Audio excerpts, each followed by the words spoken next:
लाल किला धमाके का मेन आरोपी उमर मोहम्मद, जिसने इस पूरे हमले को अंजाम दिया, दरअसल वो तकरीबन 3 घंटे से ज्यादा समय तक लाल किले के आसपास रुका हुआ था, गाड़ी में बैठा हुआ था, यहाँ पर वो मौजूद था। ये जो आपको ये जो इलाका दिखाई दे रहा है, ये लाल किले का ही इलाका है। और आप यहाँ पर देखिए कि यहाँ से लाल किले की जो है एंट्री होती है, आमतौर से यहाँ से वीआईपी एंट्री होती है। और ये जो आपको पार्किंग दिखाई दे रही है, इसी पार्किंग के अंदर 3:19 पर उमर मोहम्मद ने यहाँ पर अपनी गाड़ी खड़ी की थी और उस गाड़ी को खड़ी करने के बाद 6:22 तक वो यहीं पर रहा।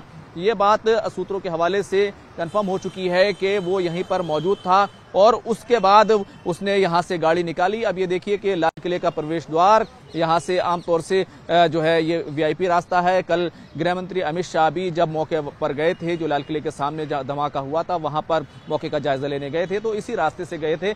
आमतौर से जो एनआईए के ऑफिशियल्स हैं, जो दूसरे ऑफिसर्स हैं, वो अभी भी इस रास्ते का इस्तेमाल कर रहे हैं, क्योंकि ये जांच अब पूरे तौर से दिल्ली पुलिस से सीधे तौर पर एनआईए के हवाले कर दी गई है।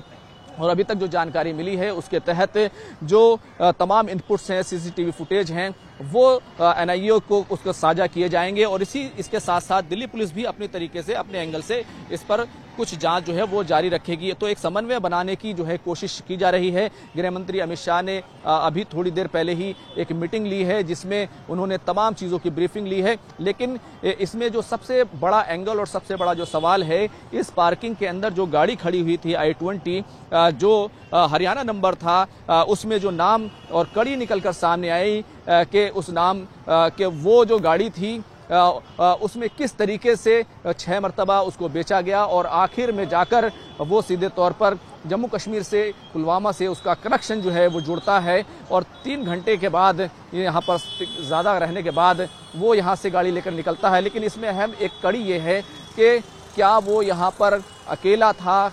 कई लोगों की बात है कि जब वो गाड़ी में यहाँ पर पहुँचा था तो उसके साथ 3 लोग थे, लेकिन जब उसने धमाके को अंजाम दिया उस वक्त वो अकेला था। तो क्या वो उसको सपोर्ट करने वाले थे? वो यहाँ रुककर इतने हाई सिक्योरिटी जोन में आखिर क्या करता रहा? क्या किसी ऑर्डर का इंतजार कर रहा था?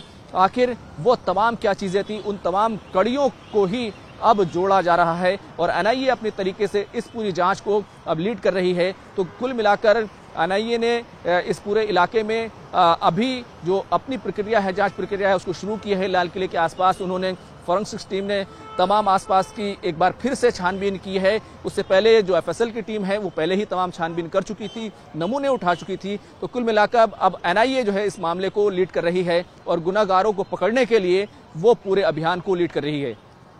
कैमरामैन प्रहलाद के साथ खुर्रम शहजाद, न्यूज़ 18 दिल्ली।